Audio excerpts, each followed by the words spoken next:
Hello viewers, welcome to Deep's Mathematics. So இந்த வீடியோவில் நம்ம என்ன தெரிஞ்சுக்க போகிறோம்னு பார்த்தீங்கன்னா ஹிஸ்ட்ரி ப்ரீவியஸ் கொஷின், அதாவது 2024 இந்த வருடங்களில் இதுவரையும் நடந்த எக்ஸாம்ஸ்க்கான ப்ரீவியஸ் கொஷின்ஸ் தாங்க நம்ம தெரிஞ்சுக்க போகிறோம். ஸோ ஆல்ரெடி வந்து ஒரு 10 கொஷின் வந்து நம்ம பார்த்து முடிச்சிட்டோம். ஸோ ரெகுலராக 10 கொஷினாக நம்ம வந்து போஸ்ட் பண்ண போகிறோங்க. ஸோ தமிழில் நம்ம எப்படி பண்ணோமோ அதே போல் தான் ஜென்ரல் ஸ்டடீஸ்க்கும் இப்போ நம்ம கொண்டு போயிட்டுருக்கோம். ஸோ ஆல்ரெடி 10 கொஷின் நான் வந்து போஸ்ட் பண்ணிட்டேன். அதுக்கான ப்ளேலிஸ்ட்டும் நான் வந்து தனியாக க்ரியேட் பண்ணி வச்சிட்டேங்க. ஸோ தெரியாதவங்க அதை இதுவரையும் பார்க்காதவங்க ப்ளேலிஸ்ட்டை ரெஃபர் பண்ணி பார்த்துருங்க. இல்லை ப்ளேலிஸ்ட்டு கண்டுபிடிக்க தெரில அப்படின்னு ஃபீல் பண்ணிங்கன்னா டிஸ்கிரிப்ஷனில் இருக்கக்கூடிய வாட்ஸ்அப் நம்பருக்கு உங்களுக்கு எந்த ப்ளேலிஸ்ட் வேணுமோ அதை மட்டும் நீங்கள் டெக்ஸ்ட் பண்ணிங்கன்னா உங்களுக்கு நாங்கள் ஃபார்வர்ட் பண்ணிடுவோம். நீங்கள் அதை வச்சு ரெகுலராக படிச்சுக்கலாம். ஓகேங்களா? ஸோ இப்போ தான் நம்மளோட சேனலை ஃபர்ஸ்ட் டைம் பார்க்குறீங்க அப்படின்னா சப்ஸ்கிரைப் பண்ணி வச்சுக்கோங்க. பக்கத்தில் இருக்க பெல் ஐக்கானையும் கிளிக் பண்ணி வச்சுக்கோங்க. நாங்கள் எப்போ போஸ்ட் பண்ணாலும் உங்களுக்கு அந்த நோட்டிஃபிகேஷன் வந்து ரீச் ஆயிடும். ஓகேங்களா? ஸோ இன்னையிலேருந்து நம்ம அதாவது ஆல்ரெடி ஒரு 10 கொஷின் போஸ்ட் பண்ணிட்டோங்க. ஸோ ரெகுலராக ஒரு 10 கொஷினாக பார்க்குறப்ப 60 டேஸில் என்னங்க ஆகும் நமக்கு? ஒரு சப்ஜெக்ட்டில் மட்டும் நம்ம என்ன பண்ணலாம், 600 கொஷின்ஸ் பக்கம் ப்ரீவியஸ் கொஷின் நம்மளால் தெரிஞ்சுக்க முடியும். அவ்வளோ கொஷின் இருக்கிறதுக்கு வாய்ப்பு இல்லை. பட் என்ன பண்ணலாம், அந்தளவுக்கு உங்களுக்கு ஒரு கான்ஃபிடென்ட் லெவல் வந்து இருக்கும். ஓகே, ரெகுலராக ஒரு 10 நிமிஷம் 10 கொஷின் பார்த்தோன்னா ஓகே ஒரு ப்ரீவியஸ் கொஷின்கெல்லாம் நம்ம நல்லா ஸ்டாண்ட் பண்ணிடலாம் அப்படிங்கிற ஒரு விஷயம் வந்து இருக்கும்.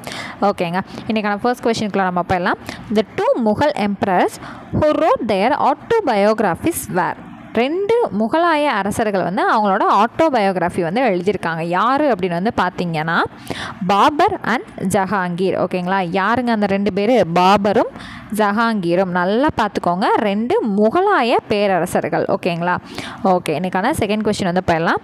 Muhammad Gawan's Madrasa is a large library containing a collection of 3000 manuscripts situated at எங்கெங்க இருக்குது? அது எங்கே இருக்குதுன்னு பார்த்தீங்கன்னா பிதார். ஸோ யாரோடது? முகமது கவான் அவரோட லைப்ரரி பிதார் அப்படிங்கிற இடத்துல வந்து இருக்குது. ஓகேங்களா? ஸோ அடுத்தது இன்றைக்கான தேர்ட் கொஸ்டின். ஸோ ஹெட்டிங் என்ன கொடுத்துருக்காங்க பாருங்கள். Directions for the following item. Read the following passage and answer the item that follow. Your answers to this item should be based on the passage only. In South India, Bhimavaram in the district of West Godavari was a storm center of the movement. In Collingwood, the students heading a procession unbuttoned their shirts and exposed their chest to the loaded revolvers of the police. In Tamil Nadu, almost all the mills, including the famous Buckingham and Carnatic mills at Madras struck work. The military aerodrome at Coimbatore was completely burned down. Which one of the following movement is best suited in the passage? So இது வந்து எந்த மூமெண்ட்டுக்கு எக்ஸாக்டாக வந்து suit ஆகுது அப்படின்னு வந்து பார்த்தா quit India moment. ஓகேங்களா? வெள்ளையனே வெளியேறு, குவிட் இந்தியா மூமெண்ட். ஓகேங்களா? இதுதான் வந்து எக்ஸாக்டாக நமக்கு வந்து சூட் ஆகுது. ஓகேவா? So next one. ஸோ அடுத்தது பார்த்தீங்கன்னா ஃபோர்த் ஒன் பாருங்கள். Which one of the statement is incorrect regarding Lothal in the city? ஓகேங்களா? ஸோ இன்கரெக்ட் தவறானதை நம்ம என்ன பண்ண போகிறோம், கண்டுபிடிக்க போகிறோம். ரிகார்டிங் எது கூடங்க? லோத்தல். ஓகேங்களா? It founded at gulf of Cambay. It founded with a dockyard 216 meter wide and 37 meter long. The dockyard connected with Bogava river. It was a port city and where foreign trade was carried. So இதில் எதுங்க நமக்கு தவறானது? So இந்த size வந்து கொடுத்துருக்காங்க இல்லைங்களா? So இது நமக்கு என்னதுங்க? தவறானது. ஸோ 2 மட்டும்தான் நமக்கு ராங். என்னங்க ஃபுல்லாக இங்கிலீஷ்லேயே கொஷின்ஸ் வந்துட்டுருக்கு, தமிழே வரல அப்படின்னு வந்து பார்த்தீங்கன்னா ஹை ஸ்டாண்டர்ட் லெவல் எக்ஸாம்ஸில் நமக்கு இருக்கும் இல்லைங்களா, இங்கிலீஷ் அண்ட் ஹிந்தி மட்டும் வந்திருக்கும் இல்லைங்களா? ஸோ அந்த பேப்பர்லலாம் நம்மளால் இங்கிலீஷ் மட்டும்தான் எடுத்து கொடுக்க முடியும். ஓகேங்களா? ஸோ தமிழ் வரது எல்லாமே தமிழும் சேர்ந்து வரது நமக்கு எப்படின்னா இந்த குரூப் 2, குரூப் 4, குரூப் 3 அதெல்லாம் இருக்கும் இல்லைங்களா? ஸோ அதெல்லாமே நம்ம அப்படி எடுத்துருவோம். ஸோ அதனால் வந்து யாரும் கன்ஃபியூஸ் ஆகிக்க வேணாம். இங்கிலீஷ் மீடியம் ஸ்டூடெண்ட்ஸ்க்காக மட்டும்தான் போயிட்டுருக்கு அப்படிங்கிறதெல்லாம் எதுவுமே கிடையாது. ஓகேங்களா? ஸோ அடுத்தது match correctly the festivals with their corresponding religions. So first one Goddard சால். ஸோ அதுக்கான ஆன்சர் வந்து என்ன வரும் அப்படின்னு பார்த்தீங்கன்னா பார்சி. ஓகேங்களா? 1. அடுத்து குர்புராப், இது வந்து எங்கே வருது? சிக். அடுத்து வெசாக் டே, இது வந்து நமக்கு எங்கே வருது பார்த்தீங்கன்னா திபெத்தியன். 3rd one. அடுத்து நவ்ரூஸ், இங்கே வந்துடும் பஹாய், அது வந்துடும் இல்லைங்களா? ஸோ அப்போ நமக்கு என்ன வருது? 2143ன்றது நம்ம இப்படி மார்க் பண்ணியிருந்தோமா? அப்போ ஆன்சர் வந்து பார்க்குறப்ப இதான ஃபஸ்ட் ஒன். ஸோ 2. அடுத்தது வந்து 1, 4, 3. அவ்வளோதாங்க. ஆன்சர் வந்து என்னதுங்க? ஆப்ஷன் பியில் இருக்கக்கூடிய 2, 1, 4, 3. So next one, match the Harappan sites with their archaeological remains. So Mohenjo-daro, Harappa, Lothal, Banawali. So first one வந்து எங்கெங்க மொஹஞ்சதாரோ வந்து bronze statue of dancing girl. Harappa வந்து சிமெட்ரி. அடுத்து லோத்தல் வந்து அங்கே என்னங்க கிடச்சிது ஐவரி ஸ்கேல், தந்தத்தால் செய்யப்பட்ட ஸ்கேல்.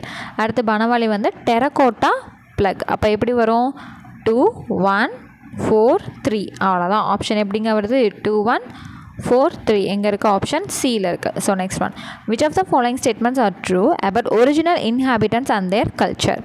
ஹரப்பா மக்களும் பண்பாடும் என்ற தலைப்பின் கீழ்கண்ட கூற்றில் சரியானவற்றை தேர்ந்தெடுக்க. ஸோ என்னென்ன கொடுத்துருக்காங்க, ஃபர்ஸ்ட் ஒன் வந்து பாருங்கள், இந்த civilisation had more than one group of people. சிந்துவெளி நாகரிகத்தில் ஒன்றுக்கும் அதிகமான குழுக்கள் இருந்தன. ஓகேங்க, ஒன்றுக்கும் அதிகமான குழுக்கள் இருந்துச்சு. அடுத்தது செவரல் குரூப்ஸ் இன்க்ளூடிங் ஃபார்மர்ஸ், பாஸ்ட் oralists and hunter-gatherers lived in this region. சிந்துவெளியில் விவசாயிகள், கால்நடை வளர்ப்போர், வேட்டையாடுவோர், உணவு சேகரிப்போர் உள்ளிட்ட பல்வேறு குழுக்கள் வாழ்ந்திருக்கிறார்கள். ஓகே, அடுத்து இந்த civilisation had more than 5 group of people. சிந்துவெளி நாகரிகத்தில் ஒன்றுக்கும் அதிகமான 5 குழுக்கள் இருந்தன. ஸோ நமக்கு என்னதுங்க ஃபர்ஸ்ட் அண்ட் செகண்டுங்கிறது வந்து நமக்கு கரெக்டு. இந்த மாதிரி வந்து நம்ம எதுவுமே படித்தது கிடையாது. ஓகேங்களா, அப்போது ஆப்ஷன் பியில் இருக்கக்கூடிய 1 மற்றும் 2 நமக்கு சரியானது. So next 8th question, dance was given the title Kaviraja. So Kaviraja அப்படிங்கிறது யாருக்கு இந்த பட்டம் வந்து கொடுக்கப்பட்டது? கவிராஜா என்ற புகழை பெற்றவர் யார் அப்படின்னு வந்து பார்த்திங்கன்னா சமுத்திரகுப்தர். எதனாலங்க அவரை வந்து கவிராஜான்னு சொன்னாங்க? எது மேலே அவருக்கு ரொம்ப பிரியம் இருந்தனால இந்த பேர் வந்திருக்கலாம் அப்படின்னு சொல்லியிருப்பாங்க. அந்த விஷயம் தெரிஞ்சதுன்னா கமெண்ட் செக்ஷனில் கமெண்ட் பண்ணுங்கள். அடுத்தது 9th question, treaty of Bassein was sign between Peshwa Bajirao two and யார் கூட, அண்ட் அது யார் அப்படிங்கிறது தான். ஓகேங்களா, பேசின் ஒப்பந்தம் 2ஆம் பேஷ்வா பாஜிராவுக்கும் டாஸுக்கும் இடையே கையெழுத்தானது. வெல்லஸ்லி. ஓகேங்களா, அந்த பிரிட்டிஷ்காரர் இருக்கார்ல வெல்லஸ்லி, அவர் கூட, லார்ட் வெல்லஸ்லி. அடுத்து இன்றைக்கான last question, arrange the following dynasties which ruled Vijayanagar empire in the chronological order. கால வரிசைப்படி விஜயநகர பேரரசை ஆண்ட பின்வரும் வம்சங்களை வரிசைப்படுத்துக. ஸோ இந்த வம்சம் வந்து வரிசையாக ஆர்டர் வைஸ் 1 2 3 4 யார் அப்படிங்கிறத வந்து தெளிவாக தெரிஞ்சு வச்சுக்கணுங்க. குரோனாலஜிக்கல் ஆர்டருங்கிறது வந்து ரொம்ப ரொம்ப முக்கியம். நீங்கள் உள்ளே இருக்க இயர் படிக்கிறீங்களோ என்னென்ன படிக்கிறீங்களோ யாருக்கு அடுத்து யார் வந்தாங்கங்கிறது ரொம்ப ரொம்ப முக்கியமான ஒரு விஷயம் ஹிஸ்ட்ரியில்.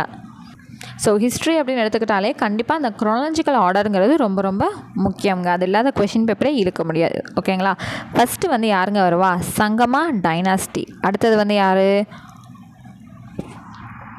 சுலுவா வம்சம். அடுத்தது துளுவ வம்சம். லாஸ்ட்டில் வந்து யாருங்க, ஆரவீடு. அப்போது 2 3 1 4ன்னு வருது நமக்கு. ஓகேங்களா, யார் வருவா 2 3 1 4ன்றது நமக்கு கிடைக்கிது. So 2 3 1 4 option A. ஸோ இன்றைக்கான 10 கொஷின்ஸ் வந்து நம்ம படிச்சிட்டோம். ஸோ இந்த வீடியோஸ் எல்லாமே உங்களுக்கு யூஸ்ஃபுல்லாக இருந்துச்சு அப்படின்னா கண்டிப்பாக வந்து கமெண்ட் பண்ணி தெரியப்படுத்துங்க. ஸோ சயின்ஸ் வந்து போஸ்ட் பண்ண சொல்லி கேட்டிருக்கீங்க. ஸோ நான் சீக்கிரமே வந்து உங்களுக்கு நான் போஸ்ட் பண்ண ஸ்டார்ட் பண்ணிடுறேன். ஸோ ரெகுலராக ப்ரீவியஸ் கொஷின் வந்து மிஸ் பண்ணாமல் ஒரு டெய்லி 10 மினிட்ஸ் வந்து ஸ்பெண்ட் பண்ணி படிச்சுட்டு வந்துட்டே இருங்க. படித்ததை அடுத்த கிளாஸ் பார்க்கும்போது ரிவைஸ் பண்ணிவிட்டு அடுத்ததை வந்து படிக்க ஆரம்பிங்க. ஓகேங்களா, ஸோ நெக்ஸ்ட் கிளாஸில் மீட் பண்ணுறேன். தேங்க்யூ.